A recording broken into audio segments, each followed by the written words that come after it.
Devahuti. Okay.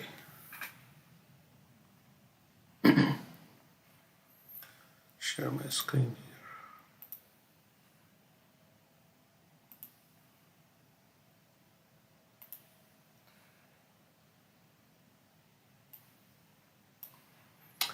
So, Kapila Dev is saying, Aham uchchavache dravye kriyayo pannaya naghe naiva tushye archito archayam bhuta grama vamaninaha. My dear mother, even if he worships with proper rituals and paraphernalia, a person who is ignorant of my presence in all living entities never pleases me by worship of my deities in the temple. So I think this is the continuation of the Kanishta Adhikari. This is the one, let's see. Yeah. So he offers respects to the Lord, but not to the jivas and the other devotees of the Lord. He doesn't know how to deal with other living entities, and who doesn't know that God is residing in the heart of every living entity. Even in the most sinful person's heart, even in the pig's heart, Paramatma is residing. It's just that we all have different conditionings and we have got different bodies. But Paramatma, God, is there with everybody in the heart. Every living entity in the material world is accompanied by Paramatma in the heart. There are 64 different prescriptions for worship of deity in the temple. There are many items offered to the deity, some valuable and some less valuable. It is prescribed in Bhagavad Gita. If a devotee offers me a small flower, a leaf, some water, or a little fruit, I will accept it. The real purpose is to exhibit one's loving devotion to the Lord.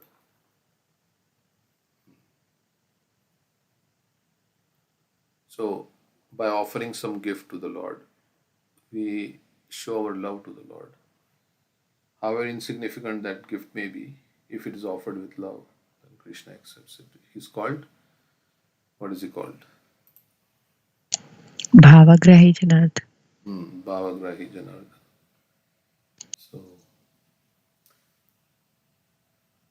So whenever we are doing, we have to do it consciously, with love.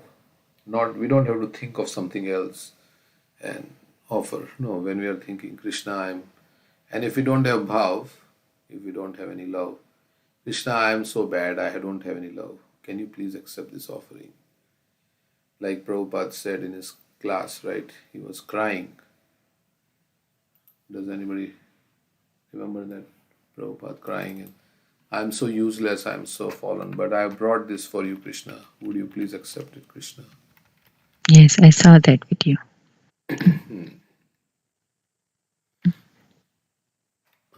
Let's see if we can. Yeah, in that video he's saying that I'm not qualified, but you accept me. Please accept me. That's a prayer. Yeah, he was saying that I'm useless, and he says, don't be puffed up. Like that, he says, don't be puffed up and offer anything to Krishna. He's not bound to accept your offering. So, yeah, it's here. I can play that clip. It's very touching. Where is it?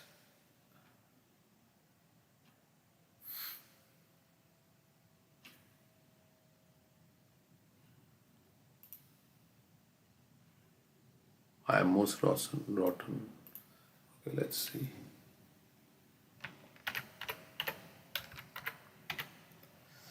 There it is. It's 2 minutes only. Let me share my sound.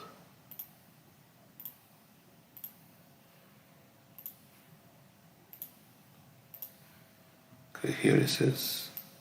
There is a Banshidas Babaji Maharaj. He was talking with his deity. Krishna, just like Madan Mohan. He was talking with Sanatana Goswami. Madan Mohan, Sanatana Goswami at that time had no temple. He was hanging his deity on the tree. So Madan Mohan was talking with him, Sanatan, you are bringing all these dry chapatis and it is stale and you don't give me even little salt. How can I eat? Sanatana Goswami says, Sir, where shall I go? Whatever I get, I offer you. You kindly accept. I cannot move, old man. So Krishna had to eat that. Because the bhakta who is offering, he cannot refuse. Jimang bhaktya prajachyat. Real thing is bhakti. What you can offer to Krishna, everything belongs to Krishna. What you have got? What is your value? And what is the value of your things? It is nothing. Therefore, the real thing is bhaktya. Real thing is your feeling. Krishna, kindly take it. I have no qualification. I am most rotten fallen. But I have brought this thing for you. Please take. This will be accepted. Don't be puffed up. Always be careful. You are dealing with Krishna. That is my request. Thank you. There is a... Okay, so nice clip.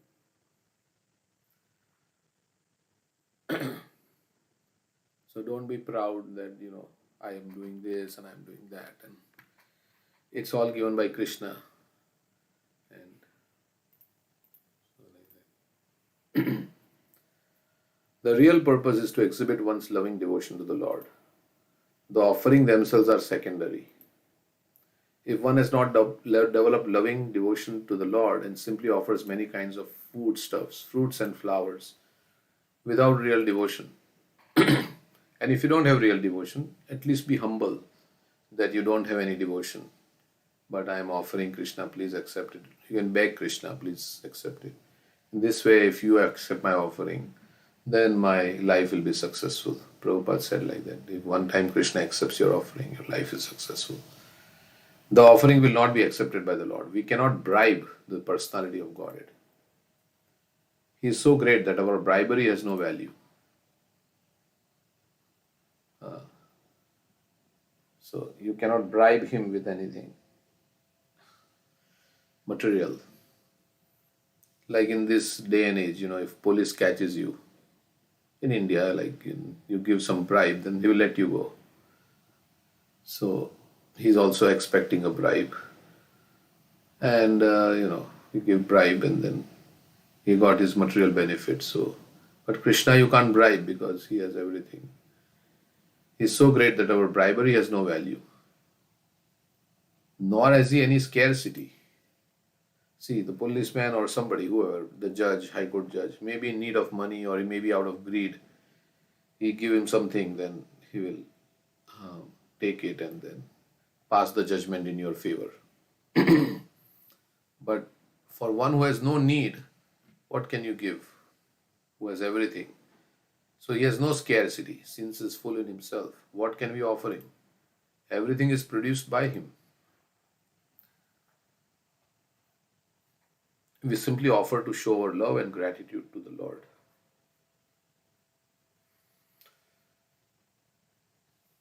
So Krishna, you have given this food. You first please accept it. This gratitude and love for God is exhibited by a pure devotee who knows that the Lord lives in every living entity. As such, so everybody is a temple of the Lord. Every body is a temple because the Lord is residing in that house, the body. So everybody is a temple. As such, temple worship necessarily includes distribution of prasad. It is not that one should create a temple in his private apartment or private room, offer something to the Lord and then eat. Of course, that is better than simply cooking foodstuffs and eating without understanding one's relationship with the Supreme Lord. People who act in this manner are just like animals. Means if you just eat without offering to the Lord, then it's just like an animal. Prabhupada is saying.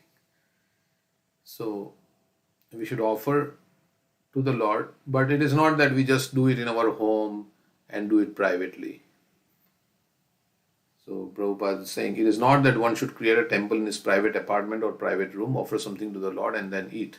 Of course, so there are levels now. Without offering, at least you are offering. That's good in your home. But the devotee who wants to elevate himself to the higher level of understanding must know that the Lord is present in every living entity. As stated in the previous verse, one should be compassionate to other living entities. So Grihastha is supposed to how many times say? 3 times, right? Correct. 3 times. Outside the house, he has to, Outside. before he eats, he has to shout, is anybody hungry? Is anybody hungry? Is anybody hungry? If nobody comes, then he can eat. But if somebody comes, he has to feed them first. That's the Vedic culture. America, I don't know how it's possible to do that, but But in America, we can put food for the birds and for the like small animals, right? yeah, depending on where you live, if you're in an Right. apartment, Yes. so yeah, you should feed the birds and everybody else also. So that's of course that is better than simply eating foodstuffs and eating without understanding one's relationship with the Supreme Lord. People who act in okay. So first is if you eat without offering, it's like animal. And second thing is okay, you eat only for yourself. You cook and you eat for yourself. And the third thing is that no, you invite others and you are compassionate to other living entities. A devotee should worship the Supreme Lord, be friendly to persons who are on the same level, and be compassionate to the ignorant. One should exhibit his compassion for ignorant living entities by distributing prasad. So, and hunger is a great problem in this world. So, we can help in the distribution of prasad. And in this way, we can show our compassion for other living entities. Prabhupada is saying one should exhibit his compassion for ignorant living entities by distributing prasad. Distribution of prasad. So it is not only, you can personally distribute also and then sponsor the distribution of prasad because everything requires money. Nowadays, everything is based on money. There's no barter system. Everything is based on money. So to give money for distribution of prasad, like in our Sunday feast, there are sponsors. They sponsor the Sunday feast. So, so many people will come and eat. Distribution of prasad to the ignorant masses of people is essential for persons who make offerings to the personality of Godhead. Because prasad will actually purify our consciousness. Because prasad means it's the remnants of the Lord, the saliva of the Lord is mixed in the prasad.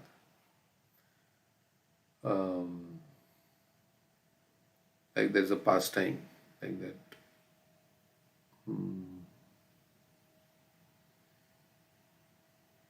Where who was that? Sarvabhauma Bhattacharya.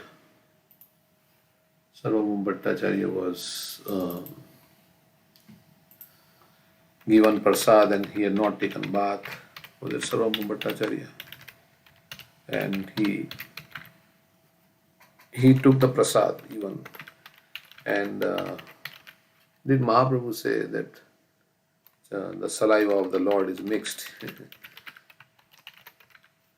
in the prasad? So we have to eat in that consciousness. We may not directly perceive that it's wet with the saliva, but Krishna has eaten it. That's how we should think.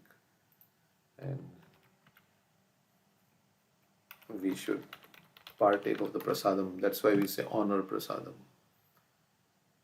So, Lord Chaitanya tastes prasadam.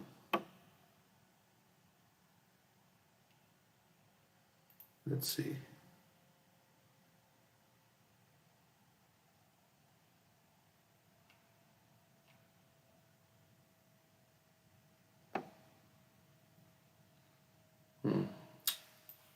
Here it says, there's a little pastime. This is a very nice description of the transcendental nature of Krishna Prasadam, taken from the translation and purports of Sri Chaitanya Charitamrita, Antya Leela, 16th chapter. One day, when Sri Chaitanya Mahaprabhu went to visit the temple of Lord Jagannath, and here it is, the gatekeeper at Sinhadwar approached him and offered respectful obeisances. The Lord asked him, "Where is Krishna, my life and soul?" Chaitanya Mahaprabhu is saying, "Where is Krishna?" He himself is Krishna, or he is Radharani in the mood of separation from Krishna. Where is Krishna, my life and soul? Please show me Krishna." Saying this, he caught the doorkeeper's hand. The doorkeeper replied, "The son of Maharaj Nanda is here. Please come along with me. I shall show you." Lord Chaitanya said to the doorman, "You are my friend. Please show me where the Lord of my heart is." After the Lord said this, they both went to the place known as Jagmohan, where everyone sees Lord Jagannath. "Just see," the doorkeeper said. So we went to Jagannath. "Here is the best of the personalities of Godhead. From here you may see the Lord to the full satisfaction of your senses." Sri Chaitanya Mahaprabhu stayed behind the huge column called Garuda Stambha and looked upon Lord Jagannath. But as he looked, he saw that Lord Jagannath had become Lord Krishna with his flute to his mouth. So Jagannath is Krishna in separation from Vrajavasis, and Chaitanya Mahaprabhu is Radharani in separation from Krishna. Krishna has taken that mood, so they both are seeing each other. In his book known as Gauranga Stava Kalpa Vriksha, Raghunath Das Goswami described this incident very nicely. "My dear friend, the doorkeeper, where is Krishna, the Lord of my heart? Kindly show him to me quickly." With these words, Lord Sri Chaitanya Mahaprabhu addressed the doorkeeper like a madman. The doorkeeper grasped his hand and replied very hastily, "Come, see your beloved. May that Lord Sri Chaitanya Mahaprabhu rise within my heart and thus make me mad also." So mad for Krishna. The offering of food known as Gopal Vallabh Bhog was then given to Lord Jagannath. And the arti was performed with the sound of the conch and ringing of bells. When the arti finished, the prasad was taken out and the servants of Lord Jagannath came to offer some to Sri Chaitanya Mahaprabhu. The servants of Lord Jagannath first garlanded Sri Chaitanya Mahaprabhu and then offered him Lord Jagannath's prasad. The prasad was so nice that its aroma alone, to say nothing of its taste, would drive the mind mad. The prasad was made of very valuable ingredients. Therefore, the servant wanted to feed Sri Chaitanya Mahaprabhu a portion of it. So they garlanded Chaitanya Mahaprabhu and they also offered him prasad. And the prasad was very aromatic. And they wanted Lord Chaitanya to take some portion of it. Sri Chaitanya Mahaprabhu tasted a portion of the prasad.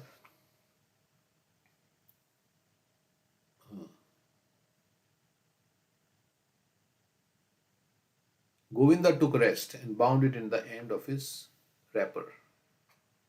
So Chaitanya Mahaprabhu took little prasad, Govinda took the rest and put it in his cloth or something, wrapper. To Sri Chaitanya Mahaprabhu, the prasad tasted millions upon millions of times better than nectar. And thus he was fully satisfied.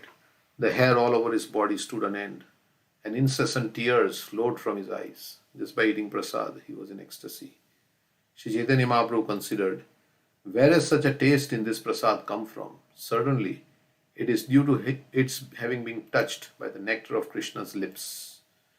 Understanding this, Sri Chaitanya Mahaprabhu felt an emotion of ecstatic love for Krishna.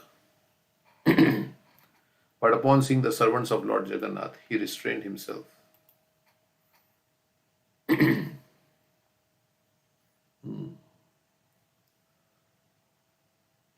So normally Chaitanya Mahaprabhu would restrain himself in public, but sometimes he would. In Rath Yatra, he showed all the symptoms. The Lord said again and again, only by the great fortune may one come by a particle of the remnants. May one come by a particle of remnants of food offered to the Lord. The servants of Jagannath temple inquired, what is the meaning of this? The remnants of Krishna's food are mixed with his saliva. In the Mahabharata and Skanda Puran it is said, Mahaprasade Govinde Nama Brahmane Vaishnave Swalpa Punyavatan Rajan Vishwasho Naiva Jayate. Persons who are not highly elevated in pious activities and cannot believe in the remnants of food, prasad of the Supreme Personality of Godhead, nor in Govinda, the holy name of Lord, nor in the Vaishnavas. Swalpa Punya means one whose piety is less. They cannot have faith in Mahaprasad of Govinda, the holy name of Govinda, in the Vaishnavas, in the Brahmanas. Sri Chaitanya Mahaprabhu replied, these are remnants of food that Krishna has tasted and thus turned to nectar with his lips. It surpasses heavenly nectar, and even such demigods as Lord Brahma find it difficult to obtain. Remnants left by Krishna are called Fela. Anyone who obtains even a small portion must be considered very fortunate. One who is only ordinarily fortunate cannot obtain such mercy. Only persons who have full mercy of Krishna can receive such remnants. The word Sukriti refers to pious activities performed by the mercy of Krishna. One who is fortunate enough to obtain such mercy receives the remnants of the Lord's food and thus becomes glorious. After saying this, Sri Chaitanya Mahaprabhu bade farewell to all the servants. After seeing the next offering of food to Lord Jagannath, a function known as Upal Bhog, he returned to his own quarters. So many times Jagannath is offered. So the next offering was Upal Bhog. So he went back. After finishing his noon duties, Sri Chaitanya Mahaprabhu ate his lunch, but he constantly remembered the remnants of Krishna's food. Sri Chaitanya Mahaprabhu performed his external activities, but his mind was filled with ecstatic love. So this is the pastime with Govinda, I think. Let's see. Sri Chaitanya Mahaprabhu performed his external, but his mind was filled with ecstatic love. With great difficulty, he tried to restrain his mind, but it would always be overwhelmed by very deep ecstasy. So eating just the prasad, Prabhupada said like that, if you eat from a person suffering from some disease, and if the disease is infectious, and if you eat the remnants, you will be infected with the germs. So in the same way, if you eat prasad, then you'll be infected with Krishna germs, Krishna consciousness. After finishing his evening duties, Sri Chaitanya Mahaprabhu sat down with his personal associates in a secluded place and discussed the pastimes of Krishna in great jubilation.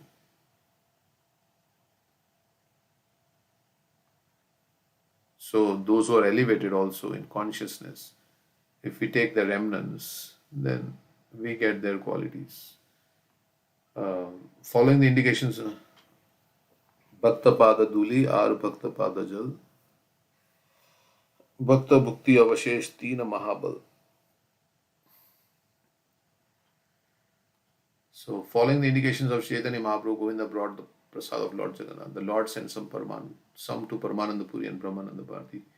Chaitanya Mahaprabhu gave then share of prasad to Ramananda Rai, Sarvabhauma Bhattacharya, Sarup Damodar Goswami, and all other devotees. And they tasted the uncommon sweetness and fragrance of the prasad. Everyone's mind was struck with wonder. Sri Chaitanya Mahaprabhu said, these ingredients such as sugar, camphor, black pepper, cardamom, cloves, butter, spices, and licorice are all material. Everyone has tasted this material substance before. So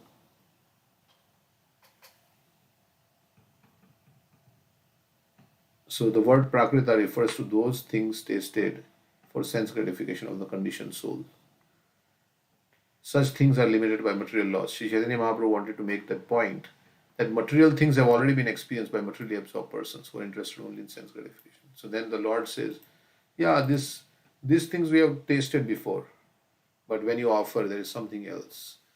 However, the Lord continued, in these ingredients, there are extraordinary tastes and uncommon fragrances. Yeah, something I'd like to say. Just taste them and see the difference in the experience. Apart from taste, even the fragrance pleases the mind and makes one forget any other sweetness besides its own. Therefore, it is to be understood that the spiritual nectar of Krishna's lips has touched these ordinary ingredients and transferred to them all spiritual qualities. Since everyone had previously tasted these ingredients, why had they become extraordinary and spiritually tasteful? This was the proof that food, prasad, becomes uncommonly flavorful and tasteful by touching Krishna's lips. An uncommon, greatly enchanting fragrance and taste that makes one forget all other experience are attributes of Krishna's lips. This prasad has been made available only as a result of many pious activities. Now taste it with great faith and devotion. Loudly chanting the holy name of Hari, all of them tasted the prasad. As they tasted, their minds became mad in ecstasy of love. Okay, so some pastime of Lord Chaitanya. One other pastime also there, right? The dogs, right? Who was that? Who crossed the the dogs ate Chaitanya Mahaprabhu gives the coconut pulp to the dogs and they were delivered. There is one in Chaitanya Mangal by Lochan Das Thakur, also of the Nimai and the puppy, I think, but there I don't think he's giving prasad or not, I'm sure, but yeah, the other one, Shivananda Sen. Yeah, Shivanand. Pastime. Shivananda Sen pastime is there also, where he's offering that, yeah. Okay.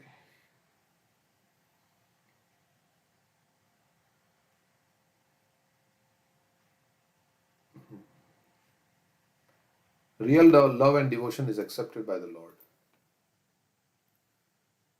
Many valuable foodstuffs may be presented to a person, but if a person is not hungry, all such offerings are useless for him. Yeah, if there is no hunger, then there is many palatable dishes, then you can't eat. Similarly, we may offer many valuable items to the deity, but if you have no real sense of devotion and no real sense of the Lord's presence everywhere, then we are lacking in devotional service, and in such a state of ignorance, we cannot offer anything acceptable to the Lord. So, bhakti is the main thing, and anybody can have bhakti, even the most lowest of the human being can offer with bhakti. It was Sanatan Goswami Prabhu, right, who offered. Yeah, that we read about to Madan Mohan, right? That we read that how maybe I think Pritish is not aware that his camera is on. He can turn off the camera. Yeah. Okay, so what were you saying? Madan Mohan, yeah, to Madan Mohan.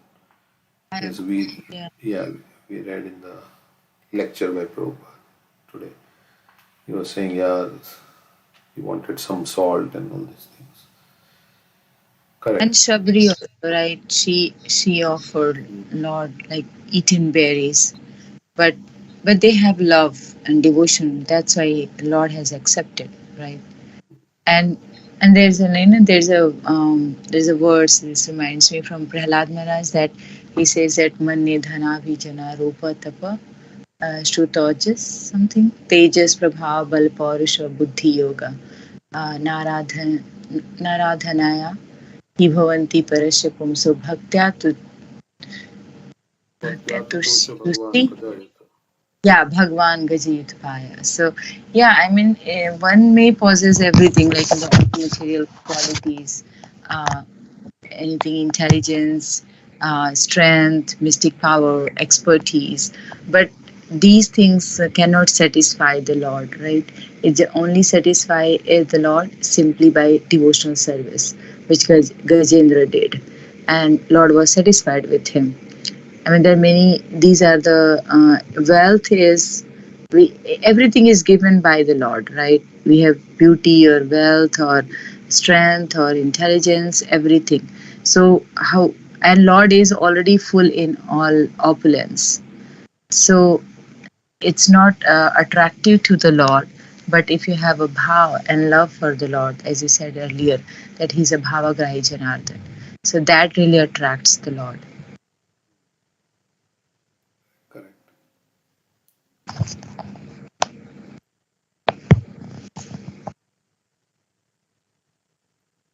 Okay.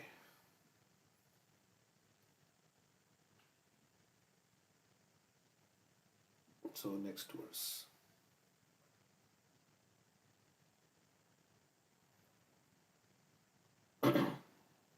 Archadav archay tavad Ishwaram mam swakarma krit yavanna veda swaridhi sarva bhuteshva avastitam. Performing his prescribed duties, one should worship the deity of the Supreme Personality of Godhead until one realizes my presence in his own heart and in the hearts of other living entities as well.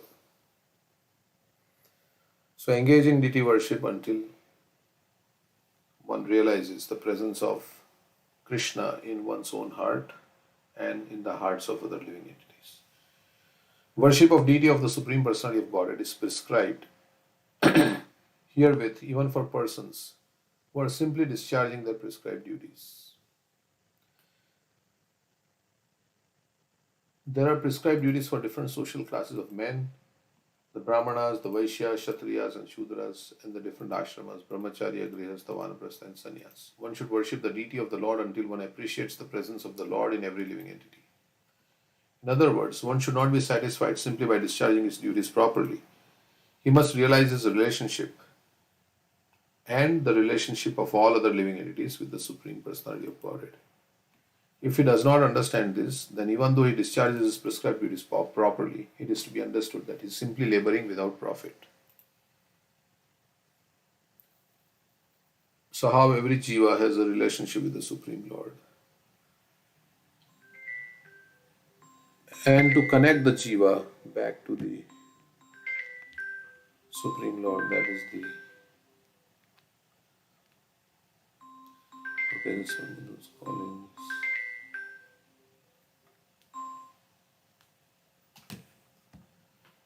Okay, the word Swakarmakrit in this verse is very significant. Swakarmakrit is one who engages in discharging his prescribed duties.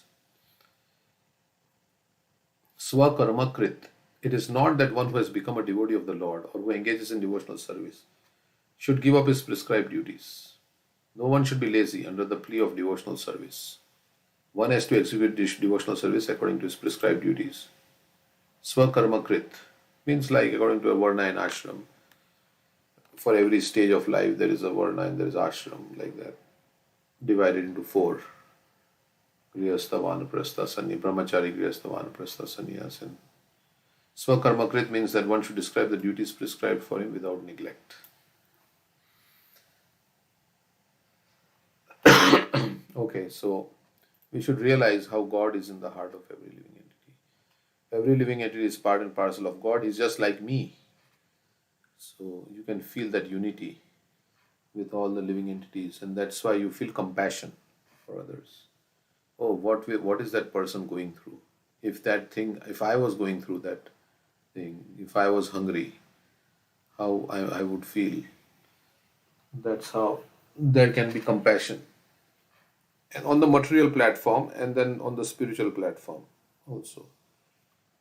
There is material compassion and there is spiritual compassion. Spiritual compassion means how everybody is connected to Krishna and we are all suffering in this material world. Manashashtani indriyani prakriti sthani karshati. Krishna says everybody is struggling with their 6 senses in this world, their mind and their 6 senses and all the different adhyatmik, adi bhautik, adi devik miseries. So we are in Dukhalayam, so it's bound to be there. The suffering is bound to be there. Sooner or later. So everybody is suffering.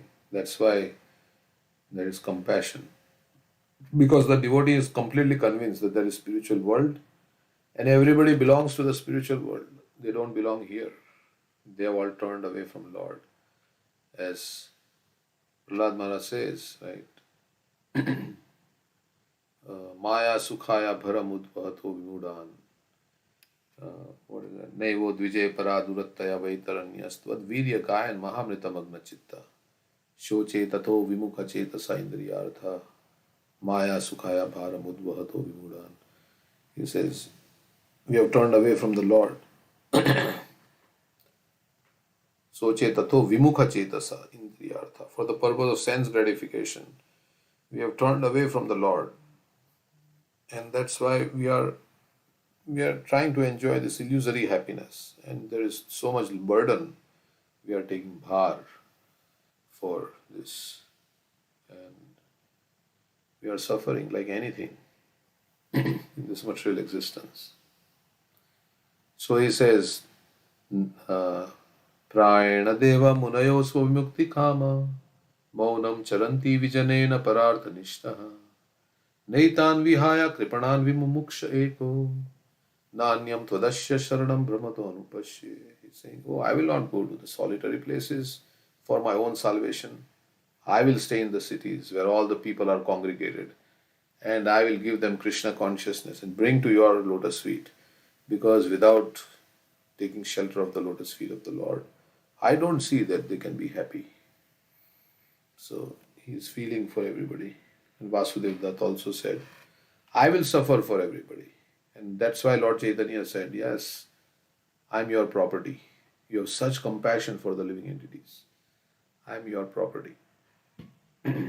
So, Swakarma Krit. Of course, compassion, we can only help others when we are also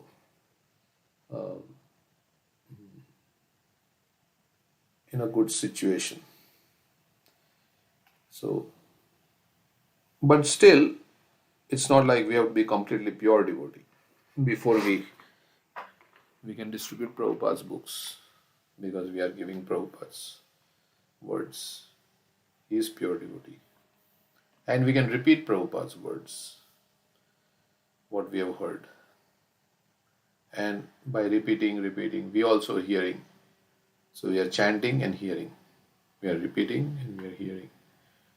And by that, our consciousness also will become purified gradually, slowly, like that. Okay, next verse. As the blazing fire of death, Atmanasya parasyapi yakaroti antaro daram tasya binna drisho mrityur vidade bhayam ulbanam.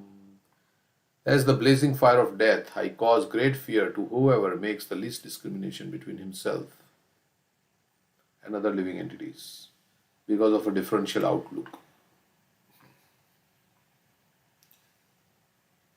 Okay, so those who see difference between themselves and others on the spiritual platform, materially there are differences. Yeah, we have differences, we have different talents, and we have different bodies. So there are differences materially, but spiritually we are all equal. But if we cause discrimination, then Kapila Dev is saying, I cause great fear. Actually, fear is caused by dualities.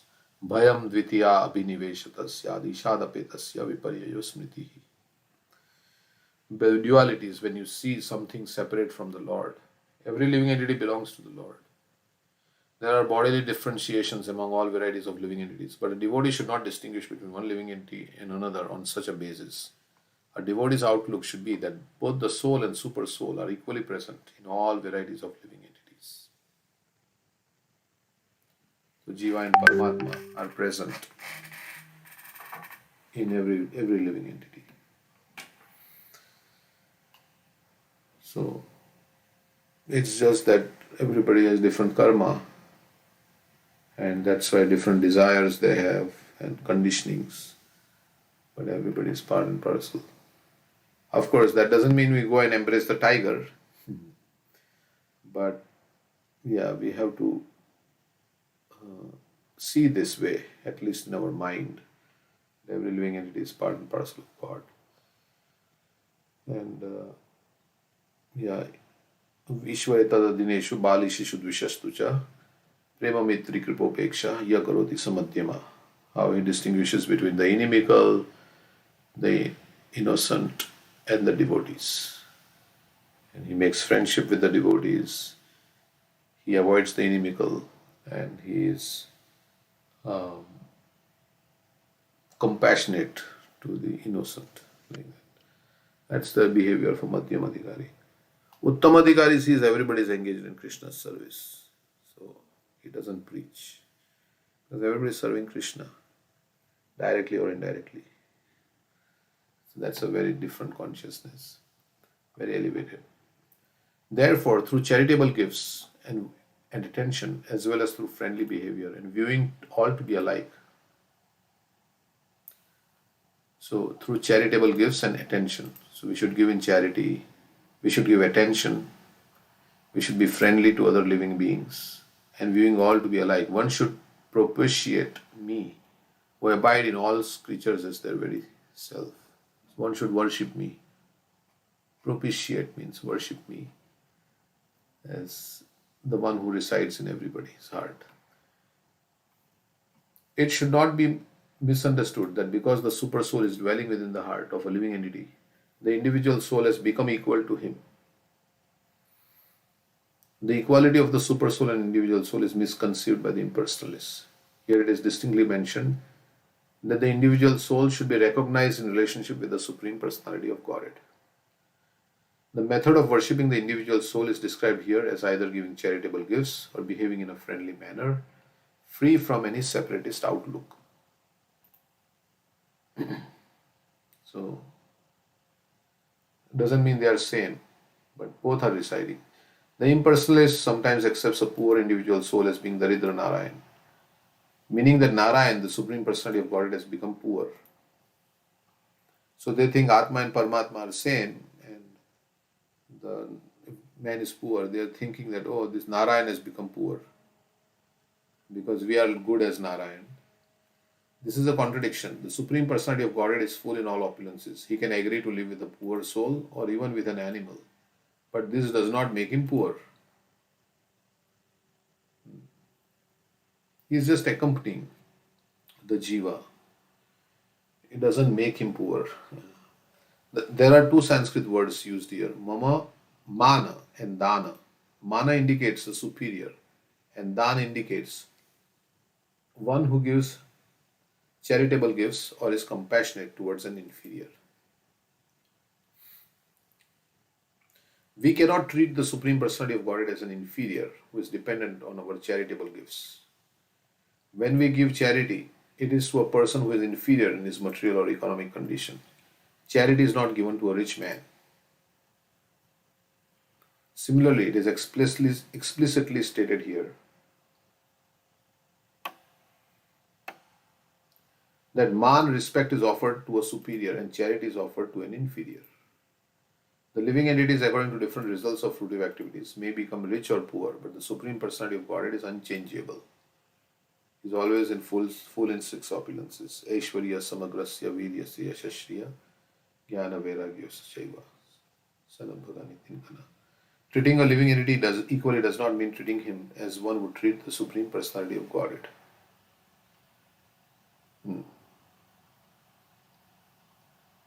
So, yeah, Prabhupada is saying that living entity is not the same as the Supreme Personality of God. Compassion and friendliness do not necessitate falsely elevating someone to exalted position of the Supreme Personality of Godhead.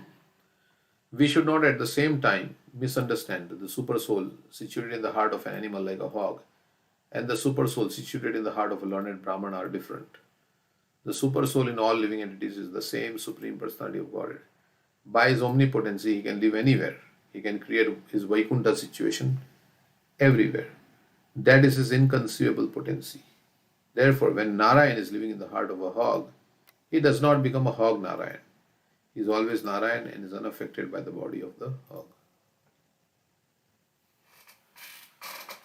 Okay, so any comments? It's clear that Paramatma is same in all living entities. And he doesn't become poor or rich.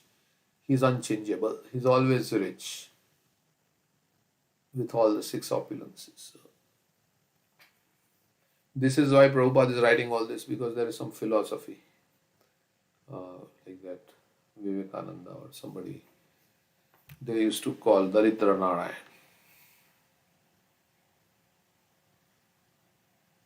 So, right, who used to say that?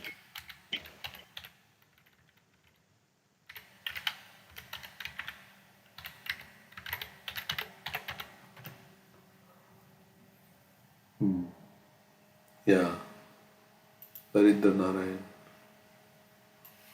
So, it says, it's in Wikipedia, I'm just reading.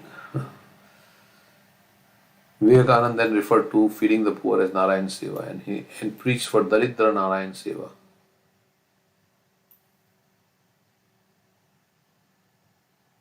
Okay, maybe from that he got Prabhupada is talking about. But everybody is poor in one way. In this material world, those who are rich are also poor. I think Gaur Gopal Prabhu was saying one time that you can find out how rich you are by how many things you have that money cannot buy. So, devotion, you can't get devotion by money. Of course, if you give your money in the service of Krishna, Krishna may give you devotion. Atmanivedanam means offering everything, the self and including all your assets. As Bali Maharaj did, offered everything to Krishna. Money is also very dear, so to everyone. So offering money means whatever you did to work to get that money, now you are offering that work to Krishna. So that is also valuable. If you offer in the right conscience, if you offer money in pride or anything in pride, Krishna will not accept. So, but if you offer, Krishna, you've given me this money and it belongs to you, so I'm offering back to you for your service. So like that. It's like, a little child takes pocket money from his father and buys a greeting card on his birthday for the father. Then the father is very pleased. Oh, he's giving me a card, he's giving me some flower, some gift. So it's like that. The same thing that is here, that nature is there. Like we become very grateful to a person who gives us anything with gratitude. So same thing, we have that quality because Krishna has that quality. We are part and parcel of Krishna. We are sample Krishna. Prabhupada would say like that. By studying ourselves, we can understand what are Krishna's qualities. But of course, in the pure state, yeah, that's another. Because in conditioned state, we have all bad qualities. But that also kind of is a reflection, perverted reflection. In the pure state, those qualities are there. Jiva Shreshta hi avi jivanam तथा प्राणभृता शुभे तथा सचित्ता प्रवारास तथा चेन्द्रिया वृत्तया. Living entities are superior to inanimate objects. Inanimate means they don't have a life. So living entities are conscious, so they are superior. In the 7th chapter, Krishna describes Bhumi apo nalo vayu kham mano buddhi devacha ahankara ityam me binna prakriti ashtatha अपरयमितस्त्वान्यम प्रकृतिम विधि में पराम जीव भूत महाबाहो यदम धार्यते जगत. He says earth, water, fire, air, ether, mind, intelligence and false ego. These are my separated material energies. And besides this, there is a para prakriti, that is the jiva, who is basically driving this world. Because his superior energy, he can manipulate matter. And of course, with the guidance of the Supreme Lord, with the ability given by the Supreme Lord. But because Jiva is conscious, so he's in a superior state to matter. Our body is matter, dead. But the Jiva who is residing in the body is the soul who is superior. That's why body has no value without the soul. If the soul departs, then I think who was saying last Thursday, Raj Bhakti Mataji was saying that in South India, when the person leaves the body, they don't even let the body enter the house. The house which he built with so much effort and so much, they put it outside on the veranda or somewhere like that. They don't even let the body come inside the house. Why? Because the soul has departed. The soul is gone. So, soul was the thing that is valuable, not the body. Of course, our body is valuable because it is a tool by which we can serve Krishna. So, we maintain our body, but the soul doesn't need a body to exist. We don't need a body to exist because material body. Na hanyate hanyamane sharire. Krishna is saying that. Even the sharir is destroyed, the soul is not destroyed. So we will continue our life beyond this body. And body is dead. As Prabhupada writes in Bhagavatam, what is our life? Our life is only, this human life is nothing but a dead corpse flapping only for a few seconds. He says this human life is nothing but a dead corpse flapping for a few seconds. So as long as the soul is there, why few seconds? Because from the point of view of eternity, what is our lifespan? 60, 70 years is nothing. It's only few seconds. It's gone. From Brahma's point of view, our lifetime is just 70, 80 years is nothing. So Prabhupada says like that. So the body is dead and it will become dead again when the soul leaves. It is alive because the consciousness of the soul is pervading throughout the body. Yena sarvam idam tatam. What is that? Nitya shokta sharirina.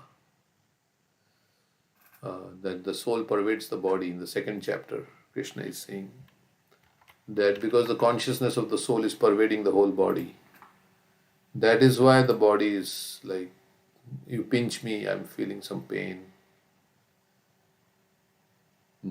That which pervades the entire body, you should know to be indestructible. So, soul is not pervading the entire body, but through its consciousness, the soul is pervading. This is the one.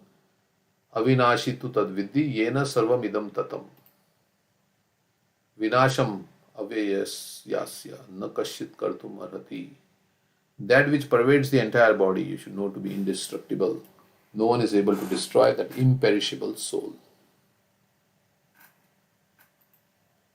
So you've seen like a living person and a dead person, how it is lifeless body, right?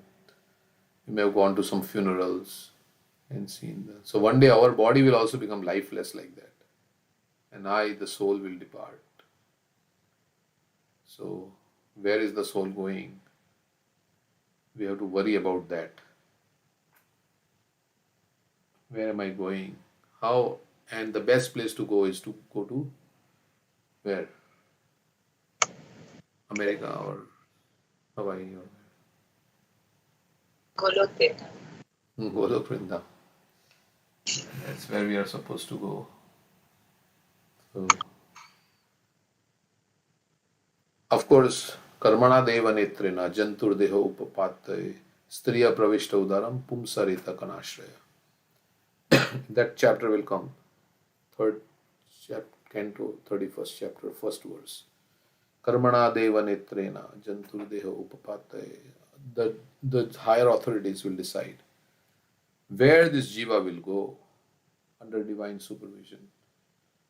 So we have to, they will make a judgment at the end of our life. Whether he'll get promotion, demotion, whether he's... Of course, it is all done under Krishna's supervision. So Krishna will decide. I can say whatever I have to say. Like we say in our appraisal, we have our section where we write. And then there is the manager section. I don't know if you have that kind of appraisal, but you write your comments of what you have done and all this. And then there is supervisor's comments. And they may agree, they may not agree. So So you may give yourself a rating of excellent, and supervisor says, no, it's just good, not excellent. So, or vice versa. But Krishna will decide at the end of our life how we have done in our life and where he will. He wants us to take us back home.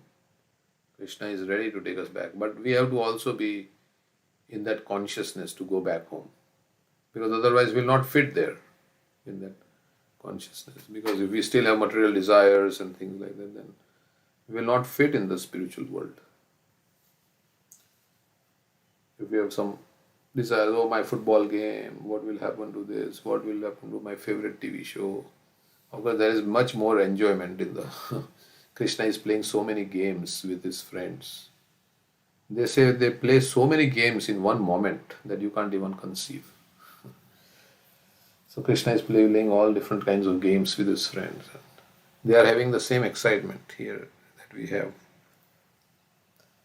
So you can play with Krishna there. Krita Punya Punja. Prabhupada Sukdev Goswami says, those who are playing with Krishna, Sakam Vijruhu Krita Punya Punja, they have amassed heaps of transcendental pious activities. They have now come to playing with Krishna, the absolute truth. As Raghupati Upadhyay says, I worship Nanda Maharaj because he is so great that the supreme absolute truth is crawling in his courtyard as an ordinary child.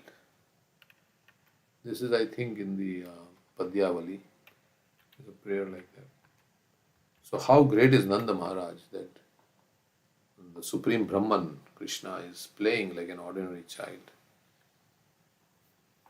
in his courtyard. So we have to build our spiritual credits, like this Purushottam month. Is Adhik Mas, a very, very, very powerful month. Comes once every 3 years. Kartik Mas is coming, and Ekadashi is coming. In Purushottam Mas, if you have Ekadashi, it is the time to really please Krishna. It's something we can do, some service to please Krishna in this month.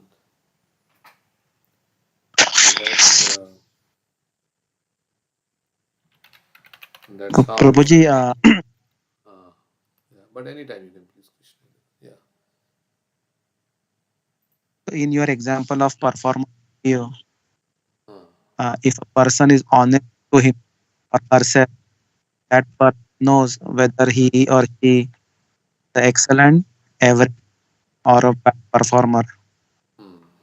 Maybe he or she may try to pretend by writing something. Same thing with Krishna, right? As we, in the heart, we know anarthas and how pure we are. Correct. We have to, we know ourselves and we know our anarthas. Krishna will reveal also our anarthas. So we have to work on those anarthas and take shelter of Krishna. Of course, these anarthas will only go by taking shelter of the holy name, Krishna. Like that. On our own, these anarthas are so powerful that we can't, sometimes we want to get rid of it, but we can't. And we may not have that great determination. We should try as much as possible to become determined and to get Krishna's mercy, basically. So, normally anarthas are there and then we relish those anarthas also. So we don't want to give them up. Because they define our personality. All these desires, these unwanted desires. We will think, oh, if I give all these unwanted desires, then my life will become, what will my life become? I will not be able, what people will say also, another thing that one time one person in my college, he said, you are a big bore. Because I was not going for the movies and anything like that. So he was saying, you are a big bore. Like that. I remember one person saying that. So, we will not fit. But The devotee has a faith that if I serve Krishna, that's my salvation. Like Madhvendra Puri, we were reading second chapter yesterday. Madhvendra Puri says, let's see where it is. He says, I'm satisfied by worshipping Krishna. He says this verse 252. Sandhya vandana bhadra mastu bhavato bho snana tubhyam namo bho deva pitarascha tarpana vidho naham shama shamyatam yatra kwapi nishadya yadava kulutomasya kanshadvisha smaram smaramagam harami tadalam manye kim manye neme. Oh, my prayers 3 times a day, all glory to you. Means all the rituals, all glory to you. Oh, bathing, I offer my obeisances unto you. Oh, demigods. It doesn't mean we don't have to bathe, but Madhvendra Puri is on a different platform. He's a Paramahansa. But, oh, bathing, I offer my obeisances unto you. Oh, demigods, oh, forefathers, please excuse me for my inability to offer you my respects. Now, wherever I sit, I can remember the great descendant of the Yadu dynasty, Krishna, the enemy of Kansa, and thereby I can free myself from all sinful bondage. I think this is sufficient for me. So by remembering Krishna, one can free oneself from all sinful bondage. And he says, this is sufficient for me. I don't need anything else. So by surrendering to Krishna, Shraddha Shabde Vishwas ko hai Shudrida Nishchay, Krishna Bhakti koile sarva karma krita hoy. Then, oh, I have a lot of papa, but I will surrender to Krishna.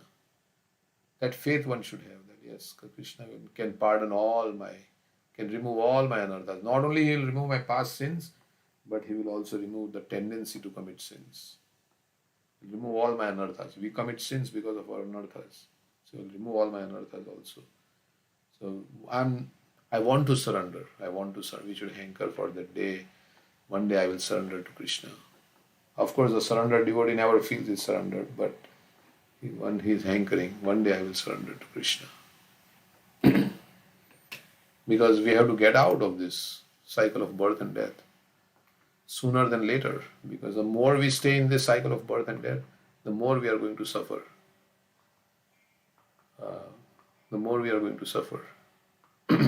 So that's why it is said, Turnam labdva sudurlabham idam bahu sambhavante manusyamarthadama nityam api hadira Turnam yateta na pate danu mrityu yavan Yashaya Vishaya Khulu Sarvatasyat. Oh, this human form of life you have gotten after many, many births and deaths. And so now very quickly, endeavor means quickly change your consciousness. Endeavor means not physical, not some external, internal. Of course, external affects the internal. We have to chant Hare Krishna, we have to engage our senses. But with our internal consciousness also. Otherwise, it will become like a ritual and we will not be able to get taste. So, then when difficulty will come, then we will not be able to take shelter.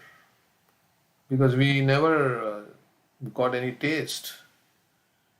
So, of taking shelter of the Lord or that inclination to take shelter of the Lord. So, everything should be done consciously. Prabhupada said, you should be conscious first, then become Krishna conscious. So consciously we should do our devotional service.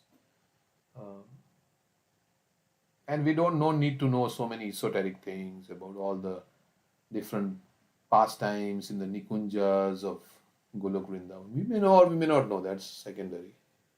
But our consciousness, of course, those also pastimes are also helping us. But we may not have read so many books. There are so many books. Acharyas have written Vidagdha Madhav, Lalit Madhav, and Danakeli, Kaumudi, and so many different things. Krishna Karnamrita. But Prabhupada's books are sufficient. First we read and then we read them again. They give us the basic foundation of devotional service and also elevated in Krishna book and other. And if we are just steeped in the basics, very nicely, then we are done. Mukunda Dutt Prabhu was telling me one time when he came to our house, what we need is basics. basics of Krishna consciousness, we have to go deep inside the basics of Krishna consciousness and how we can actually change our consciousness, apply that in our life. The four regulative principles, strictly following four regulative principles, chanting 16 rounds, at least 16 rounds, very nicely. Prabhupada says good rounds, reading the books of Srila Prabhupada every day, Srimad Bhagavatam, attending the temple programs, distributing Krishna consciousness to others. These basic things are, we may not have so much knowledge, but knowledge is not the criteria by which one can go. It is the purity of heart, the purity of consciousness. So, like Prabhupada told about that lady who was bringing water from Yamuna to bathe the Damodar deity, Radha Damodar.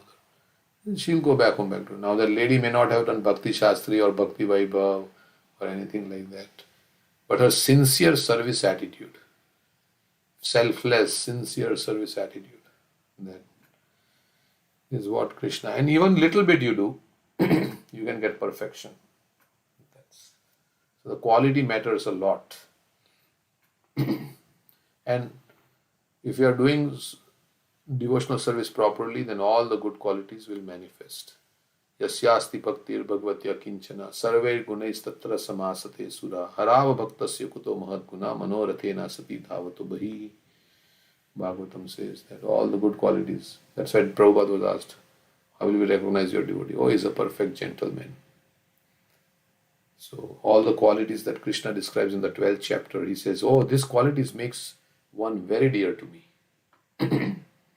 Adveshta surabhutanam maitra karuna evacha nirmamo nirahankara sukha dukkha kshami. Like that he says, one of them, non-envious nature, Adveshta sarvabhutanam maitra karuna evacha, friendly and merciful nature, maitra karuna evacha, nirmamo, nothing is mine, everything belongs to nirahankar, freedom from false ego, like that. These are and sukha dukkha kshami, like that, equipoised in happiness and distress. Yesterday we were reading second chapter. Arjuna was asking Krishna, how can I recognize somebody who is in transcendental consciousness? How does he sit? What is his language? First he says, what are his symptoms? What is his language? How does he sit? How does he speak? How does he walk? So Vishwanath Chakravarti Thakur has given a nice understanding of all these things. How does he sit? Means, what is his consciousness when he is not engaged with the sense objects? What is, how does he speak? Means, how does he react to different situations in life? When somebody blasphemes him, somebody praises him, what is his consciousness? How does he react? So, like that. So many things. So living entities are superior to inanimate objects. Oh, Blessed Mother. And among them, living entities who display life symptoms are better. So those who are living, they are better. Animals who develop consciousness are better than them, and better still are those who have developed sense perception. So we have Achadita, Sankuchita, Mukulita, Viksita, and Purna Viksita. These are the blooming of the consciousness. So trees, then animals, then human beings, and human beings you have partially blossomed consciousness and fully blossomed consciousness. So they are better, those who are in fully blossomed consciousness. Animals are better than inanimate objects, or I think inanimate here refers to the trees. Not one which don't have life, but maybe trees. Let's see. In the previous verse, it was explained that living entities should be honored by charitable gifts and friendly behavior. And in this verse and in the following verses, the description of different grades of living entities is given so that one can know when to behave friendly and when to give charity. For example, a tiger is a living entity, part and parcel of the Supreme Personality of Godhead. And the Supreme Lord is living in the heart of the tiger as super soul. But does this mean that we have to treat the tiger in a friendly manner? Certainly not. We have to treat him differently, giving him charity in the form of prasad. Of course, what prasad can we give to tiger? We have to think. Uh, but we can chant the holy name, because tiger will not eat vegetarian food. If you give apple, I don't know if tiger will eat apple. We can't offer non-vegetarian food. The prasad, Prabhupada says, in the form of mercy. Prasad also means mercy. The many saintly persons in the jungles do not treat the tigers in a friendly way, but they supply prasad foodstuffs to them. The tigers come, take the food, and go away just as a dog does. According to Vedic system, a dog is not allowed to enter the house. Because of their uncleanliness, cats and dogs are not allowed within the apartment of a gentleman, but are so trained that they stand outside. So that is how this show compassion. By compassion can be shown by harsh words also. Like Vidura showed compassion to Dhritarashtra by speaking very strongly. Hare Krishna, Prabhu. Yeah. I'm getting some feedback. Okay. So one of the things, as you were saying this, I was thinking maybe the tiger likes barfi or sandesh or something like that, just on the side. I was, it's interesting how all creatures respond to kindness. Although Srila Prabhupada says we cannot treat the tiger, like we won't go and approach the tiger the way we approach another animal, a cat, for example. But the thing is that it's actually one time I was outside and there was a bee, and I was surprised, like the bee wasn't even going away, even though all of us were standing there. And so my landscaper, he said, actually, they understand your intent. They understand these even something like a bee, which is not very evolved, you would think, they actually understand the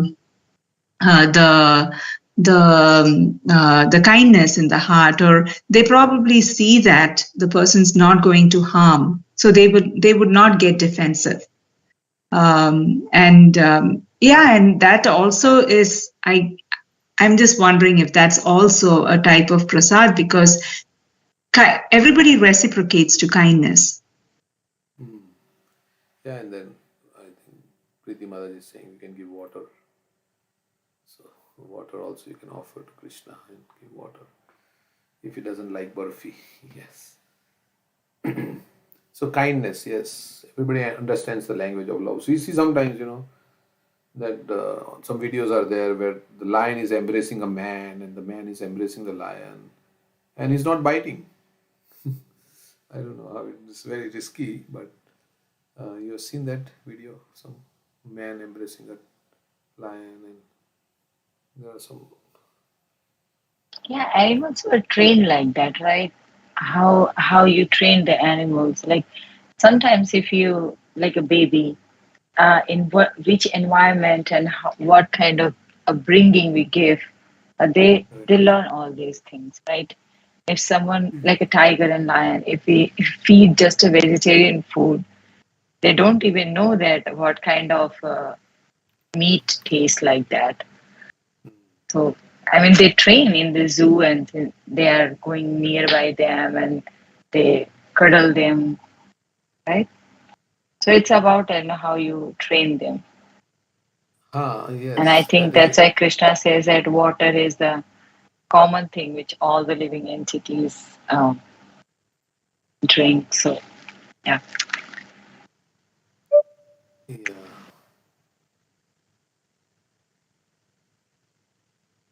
So but there is something. I mean, in circus also they train, but they train in a harsh way by starving them and like that. They sometimes, but there is others also, like in the wild, the people will go and then beast buddies. You always have to maintain your. Maybe we can see a little video of how tiger also has love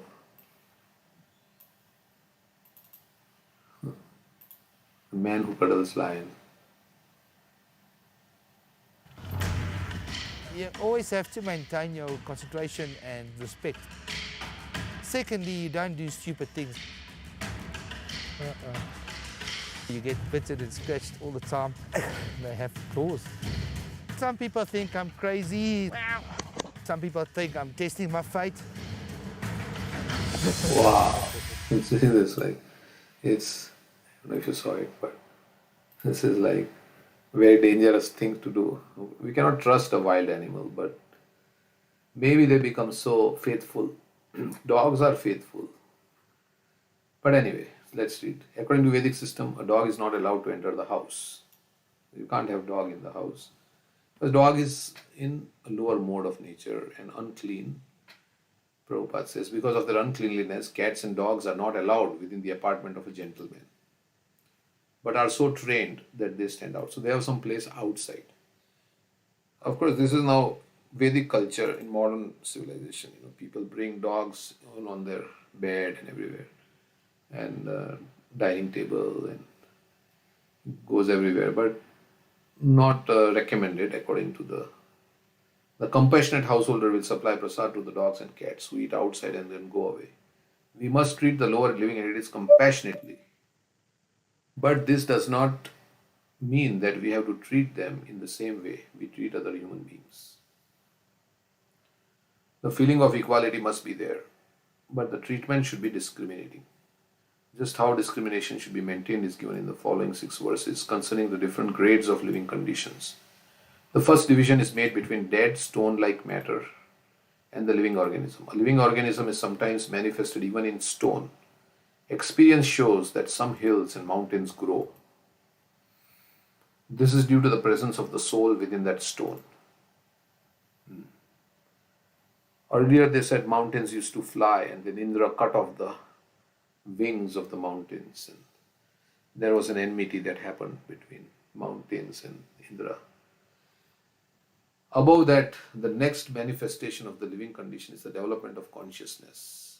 And the next manifestation is the development of sense perception. In the Moksha Dharma section of the Mahabharata, it is stated that trees have developed sense perception. They can see and smell. We know by experience that trees can see. Sometimes in its growth, a large tree changes its course of development to avoid some hindrances. Jagdish Chandra Bose, right, he proved how the plant respond to stimuli and to light. So if there is a light coming in a certain direction, the tree will grow in that direction. And it will also, if there is some hindrance, it will bypass that hindrance. So they are also able to perceive. And so this means that a tree can see, and according to Mahabharata, a tree can also smell. This indicates the development of sense perception.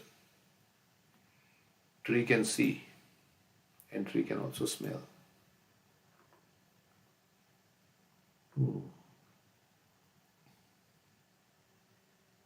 Okay, last verse we'll read. Tatrapi sparsha vedibhya pravara rasa vedina tebhyo gandha vida sreshtas tata shabda vidovaraha. Among the living entities who have developed sense perception, those who have developed the sense of taste are better than those who have developed only the sense of touch. So there is the sense of touch, and then there is the sense of taste.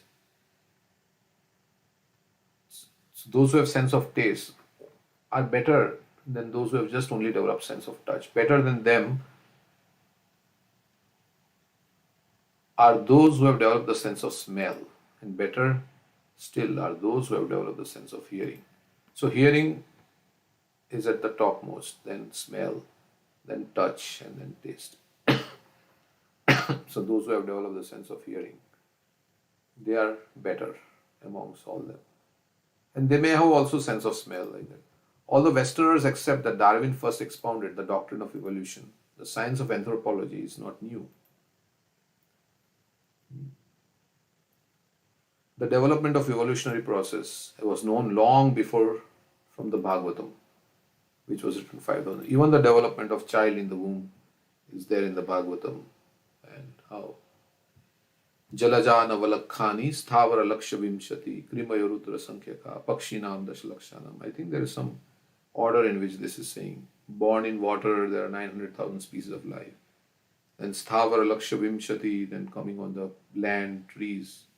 But we would think that a fish is more conscious than a tree. But I think from water they come to the tree, from the land, and from land, Sthavara Laksha Vimshati, Krimayo. Then it becomes like worms and insects from trees. Rudra Sankhya, Pakshinam Dashalakshanam, then you become birds. Then Pashava Trimshal Lakshani, then you become Pashu, like cow or lion or monkey, like that. And then you come to the human form of life.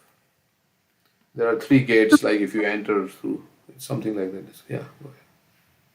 So, Prabhuji, is there really this hierarchy, this evolutionary thing that you're speaking about in our scriptures? I mean, it's a big controversial term, evolution. So that's why I'm asking. Yeah, Prabhupada would say it's evolution of consciousness, not evolution of the body. But Darwin's theory is saying that the body is changing from monkey body, then there was an intermediate between monkey and human, and then the human body came like that. But we, as Prabhupada says, I think it's in the book Coming Back, there is a quote. He gives an example that the apartments are already there, and depending on your ability to rent an apartment, how much you can pay for it, you can rent a luxurious apartment or a mediocre apartment or a low apartment. So, like that, he said that the bodies are already there, but the soul is just moving according to its consciousness from one body to another. So, it's evolution of consciousness, not the change of bodies from, like as Darwin said, that there was intermediate species and things like that, and then finally, I don't remember all what he said, but something like that. So evolution of consciousness, not of the body. And I can read that. Let me see this one minute. In the book Coming Back.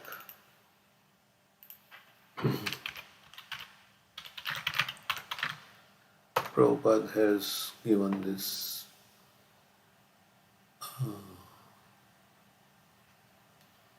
But anyway, that's the gist of it. So we can go from higher apartment to lower apartment if we lose money, and if we can go, we get more money, we can go from lower apartment to higher apartment. So, but the apartments are already there. So it's not that the body is changing. So we can go into like a cat body, cat mothers, or human mother, or like that. Okay, so there are records of statements of Kapila Muni, who was present almost in the beginning of creation. The knowledge has existed since the Vedic time, and all the sequences are disclosed in Vedic literature. The theory of gradual evolution or anthropology is not new to the Vedas. It is said here that amongst the trees there are also evolutionary processes. There are different kinds of trees have different touch perception. It is said that better than trees are the fish. Okay, so it's the other way. Because fish have developed the sense of taste. Better than fish are the bees, who have developed the sense of smell. And better them are the serpents, because the serpents have developed the sense of hearing. In the darkness of a night, a snake can find its eatables simply by hearing the frog's very pleasant cry. The snake can understand, there is the frog, and he captures the frog simply because of its sound vibration. The example is sometimes given for persons who vibrate sound simply for death. Prabhupada writes also in Nectar of Instruction. Prajalpa is like that, the croaking of a frog. One may have a very nice tongue that can vibrate sound like the frogs, but that kind of vibration is simply calling death. The best use of the tongue and of sound vibration is to chant Hare Krishna, Krishna Krishna, Hare Hare, Hare Ram, Ram Ram, Hare Hare. That will protect one from the cruel hands of cruel death. Of course, we have to die, but after this death, no more death. We'll become immortal in our constitutional position as spirit soul. So,